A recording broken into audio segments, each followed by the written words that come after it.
पर विशेष कैसे होंगे कि अगर आप कहीं गए तो कमरे में सारे दिन पानी फेंक दिया, हम विशेष हैं। या कहीं भी बैठ के खाना खा लिया, हाथ नहीं धोए, हम विशेष हैं।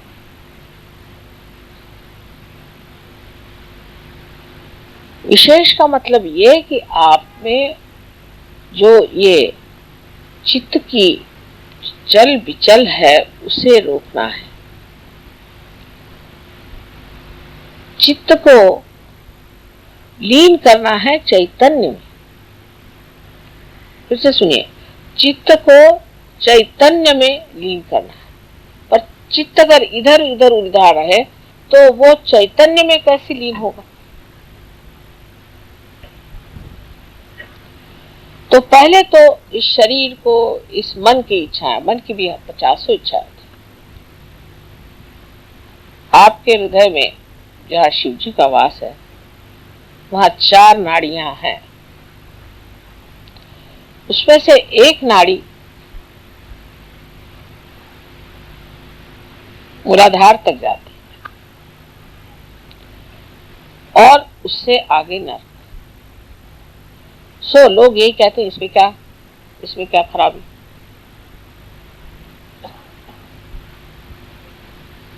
लेकिन आप सहयोगी हैं, अब आप नर्क काहे को जा रहे हो बाबा? आपका रास्ता बन गया, आप नर्क की ओर क्यों जा रहे हो? तो अपने और चित्त में ध्यान देना चाहिए कि मुझे ये वासना क्यों है मेरे अंदर, क्यों, किसलिए जो मुझे नर्क की ओर ले जा रहे।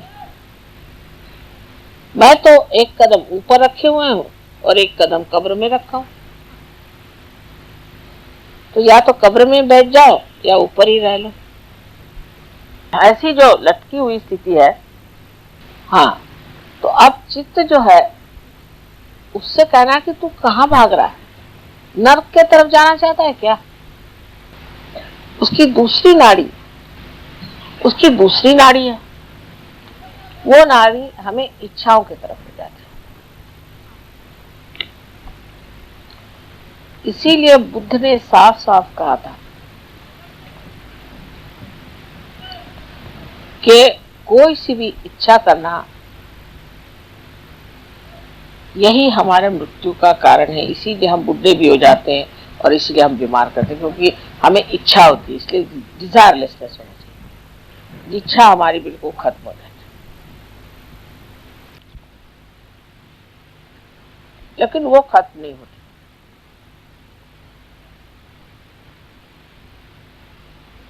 एक शुद्ध इच्छा मात्र रहनी चाहिए।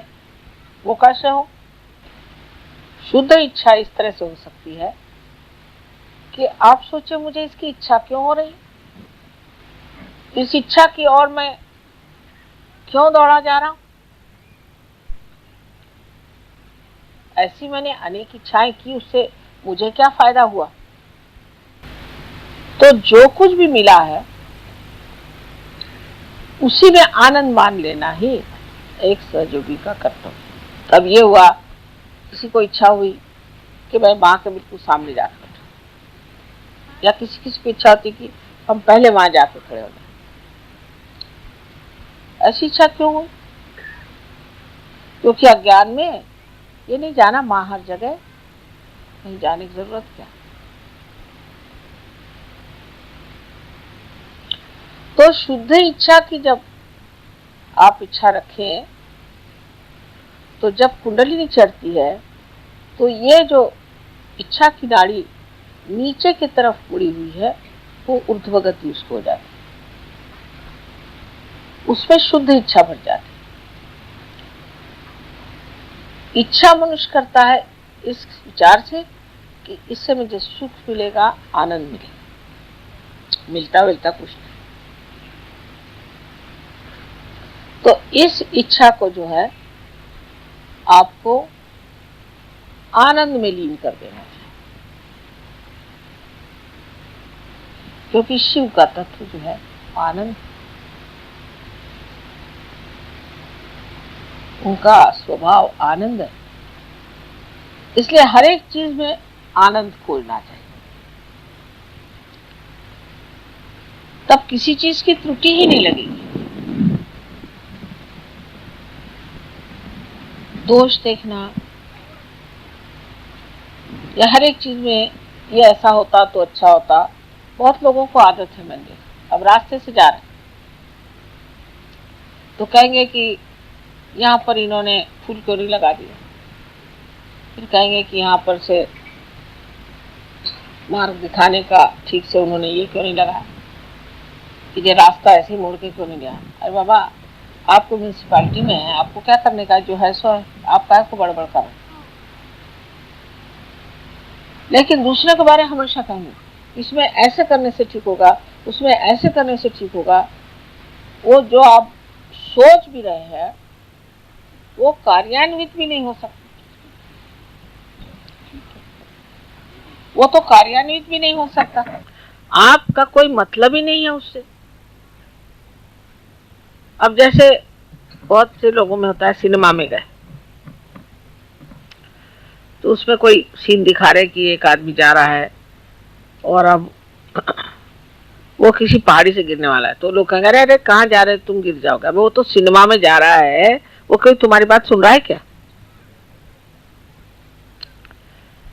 उसी तरह से हर एक चीज का ठेका लेके बैठते हैं, और इस तरह से अपनी बुद्धि में भी पूरी तरह एक विचारों की श्रृंखला बना देते। लेकिन जो कुछ आप देखते हैं वो देखना मात्र हो, देखना मात्र, तो निरीक्षण हो जाता है। एक कटाक्ष में भी निरीक्षण हो जाएगा और चित्र सा आपके अंदर बन जाएगा।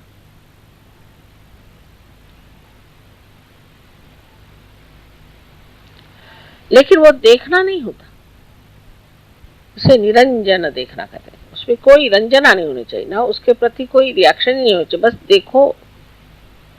इस रिएक्शन का क्या फायदा, वही जैसे मैंने बताया कि सिनेमा में आप कोई आदमी कुछ कर रहा है तो कह रहा है तुम ऐसे मत करो, उसको सुन रहा है क्या तुम्हारा। तो निरंजन देखना ये भी शिव का ही तत्व है। शिव के स्थान पर भी पहुंच गए और उनके मूर्ति के दर्शन भी हो गए, किंतु जब तक उनका प्रकाश हमारे अंदर नहीं आया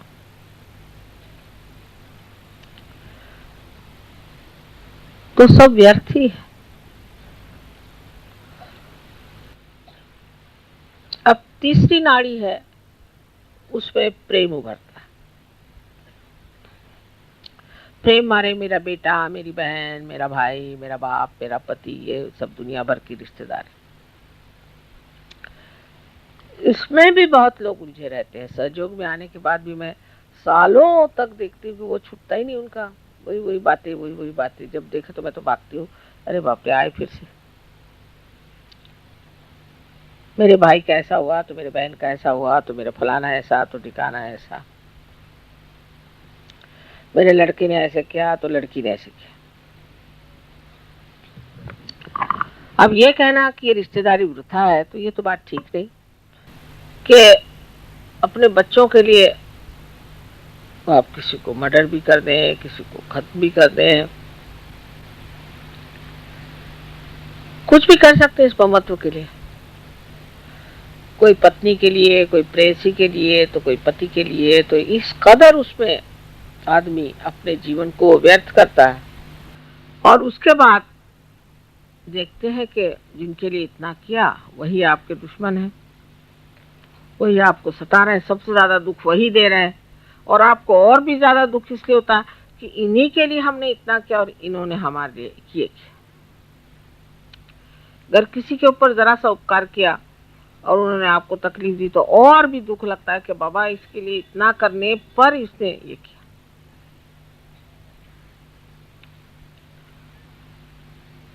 तो पहले जमाने में तो कहते थे कि सबको त्याग दो, घर त्यागो, बच्चों को त्यागो, बीवी को त्यागो, सब छोड़ छाड़ करके जंगल में जाके एकांतवास करो। सहयोग में ऐसा नहीं। सहयोग में यह है किसी को नहीं त्यागना है, सबको अपनाना है। क्योंकि सहयोग एक व्यक्तिगत कार्य नहीं कि आप जाके एकांत में बैठ गए और तपस्या की और बड़े ऊंचे हो गए तो क्या फायदा हुआ, आप अवधूत बन गए तो क्या फायदा हुआ। हाँ ठीक है, एक ऐसा आदमी हो तो अच्छे भाषण दे सकता है, हो सकता है कि थोड़ी बहुत चैतन्य की भी वर्षा कर सकता है, पर उसे सारा संसार तो ठीक नहीं हो सकता। हमें तो सारे संसार को ठीक करना है। జై శ్రీ మాతాజీ. ఈరోజు మాతాజీ గారు చిత్తాన్ని చైతన్యంలో విలీనం చెయ్యాలి. ఈ ఉపన్యాసాన్ని మాతాజీ గారు 9వ తారీఖు 2వ నెల 1991లో చెప్పడం జరిగిందండి. మాతాజీ అంటున్నారు, ఇంటిలో ఉండి తిండి తిని నీళ్లు తాగి శుభ్రంగా ఇంట్లో పడుకోవటం విశేషమా? విశేషం అంటే మీలో ఉన్న చిత్తాన్ని స్పీడ్గా పరిగెడుతుంటే ఆపటం విశేషం. మీ చిత్తాన్ని చైతన్యంలో విలీనం చేయడం. మీ చిత్తము ఇటు అటు ఉంటే ఎలా చైతన్యంలోకి తెస్తారు? మాతాజీ చెప్తున్నారు, వినండి. మీ శరీర వ్యవస్థ గురించి తెలుసుకోండి. ఇంకా మాతాజీ అంటున్నారు, మీ హృదయము, మీ ఎడమ హృదయము శివుడి యొక్క స్థానము, శివస్థానము. మీ హృదయంలో 4 నాడులున్నాయి. ఒక నాడి అంటే మొట్టమొదటి నాడి హృదయం నుంచి మూలాధారం వరకు వెళ్తుంది. మనుషులు అనుకుంటారట ఏముందిలే దీనిలో అని. మాతాజీ అంటున్నారు, మీరు సహజయోగి అయి ఉండి కూడా మీ యొక్క పాదము, మీ యొక్క చిత్తము, మీ యొక్క అడుగు కాసేపు సహస్రారంలో, కాసేపు నాభిలో ఇటు అటు తిరుగుతూ ఉంటుంది. అంటే మీ చిత్తం అనేది సరిగ్గా లేనప్పుడు మీ మనస్సు ఇటు అటు కాసేపు సహస్రారంలో, కాసేపు నాభిలో ఉంటూ ఉంటుందట. అయితే మాతాజీ అంటున్నారు, మీరు చిత్తాన్ని అడగాలట. ఏమనంటే, మీకు నరకం వైపుకు వెళ్ళాలని ఉందా అని క్వశ్చన్ వేసుకోవాలట. మాతాజీ అంటున్నారు, మీరు సహజయోగులు, మీ దారి ఎప్పుడో నిర్ణయం అయిపోయి ఉంది అని మాతాజీ చెప్తున్నారట. ఇంకా 2వ నాడి ఏంటంటే కోరికలంట. కోరిక వైపు ఉంటుందట. బుద్ధుడు అన్నట్ట, కోరిక వైపు వెళితే మృత్యుకు కారణం అన్నట్ట. అయితే మాతాజీ అంటున్నారు, శుద్ధ ఇచ్చేలాగా ఉండాలట. పనికి మాలిన కోరికల వల్ల లాభం లేదు. అంటే ఆ కోరిక శుద్ధ ఇచ్చ కాదు. సహజయోగి ఎప్పుడు కూడా శుద్ధ ఇచ్చుతోనే ఉండాలి. మీరు శుద్ధ ఇచ్చుతో ఉంటే మీలో ఉన్న కుండల్ని జాగృతి అవుతుంది. శుద్ధ ఇచ్చ లేనిదే ఊర్ధముఖంగా పయనించదు, కిందికి పడిపోతుందట కుండలిని శక్తి. కోరిక మానవుని మనసులోంచి పుడుతుందట. అందుకని దానికి విలువ లేదు. శుద్ధ ఇచ్చ అనేది పరమాత్ముడిది కాబట్టి కుండలిని జాగృతి అవుతుందట. ఇలాంటి శుద్ధ ఇచ్చ వల్ల మీలో ఆనందం లభిస్తుంది. అందుకనే శివతత్వం అంటేనే ఆనందం, అదే శుద్ధ ఇచ్చ. అందుకనే ప్రతి ఒక్క విషయంలో ఆనందాన్ని అన్వేషించాలి. అప్పుడు ప్రతి విషయంలో తప్పు అనేది ఉండదు. ఇతరుల్ని విమర్శించటం, ద్వేషించటం అనేది ఉండదు. అంతా ఆనందమే ఉంటుంది. ఉన్నదానితో ఆనందంగా ఉండాలి. కుండల్ని ఊర్ధముఖంగా పయనించినప్పుడు మీకు అన్ని శుద్ధ ఇచ్చ లభిస్తుంది. నీవు ఇతరుల గురించి ఆలోచిస్తే, విమర్శిస్తూ ఉంటే నీకు ముందుకు వెళ్ళలేవు. ఇంకా మాతాజీ చెప్తున్నారు, నీకు నువ్వు తెలుసుకోలేవు. దీనికి ఒక చిన్న కథ చెప్తున్నారు మాతాజీ. నీవు సినిమాకు వెళతావు, అక్కడ సినిమా చూస్తూ ఉంటావు. ఆ సీన్లో అతడు పడిపోతూ ఉంటాడు. చూసిన వాడు అంటాడు, అరే అరే పడిపోతున్నావురా అంటాడు. అతను వింటాడా? అది సినిమా.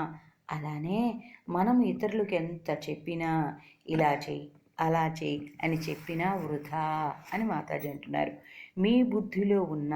మీ బుద్ధిలో ఎన్నో రకాలైన ఆలోచనలు, వ్యవహారాలు, అనుమానాలు, మూఢనమ్మకాలు, అవిశ్వాసంతో కూడి ఉన్నాయి. మీరు అన్నీ చూడాలి, కానీ కేవలం చూడటం వరకే కానీ ప్రతిస్పందించకూడదు. ప్రతిస్పందించటం వల్ల వృధా. ప్రతిస్పందించకుండా ఉండడం అనేది శివతత్వము. శివతత్వం దగ్గరగా వెళ్ళారు మీరు, శివదర్శనాన్ని కూడా చేసుకున్నారు, కానీ శివప్రకాశము అంటే ఆత్మకాంతి లేదు, పొందడం లేదు. ఆత్మదర్శనము, ఆత్మకాంతి ఎప్పుడైతే నువ్వు పొందవో నీ యొక్క జీవితం వృధా అని మాతాజీ చెప్తున్నారు. ఇంకా మాతాజీ చెప్తున్నారు, మూడో నాడి. ఇక్కడ ఈ మూడో నాడిలో ఏంటంటే ప్రేమ పొంగడం అన్నమాట. అంటే ప్రేమ ఉభరణ అంటారు, అంటే ప్రేమ పొంగిపోతూ ఉంటుందన్నమాట. అంటే ప్రేమ ఎక్కువగా ఉండడం. ప్రేమ అంటే నా భార్య, నా భర్త, పిల్లలు, రక్త సంబంధికులు, ప్రపంచంలో అంతా కూడా చుట్టాలే. సహజీవులోకి వచ్చిన తర్వాత కూడా నా వాళ్ళు, నా బంధం అంటూ ఉంటారు. వాళ్ళని పట్టుకొని వేలాడుతూ ఉంటారు.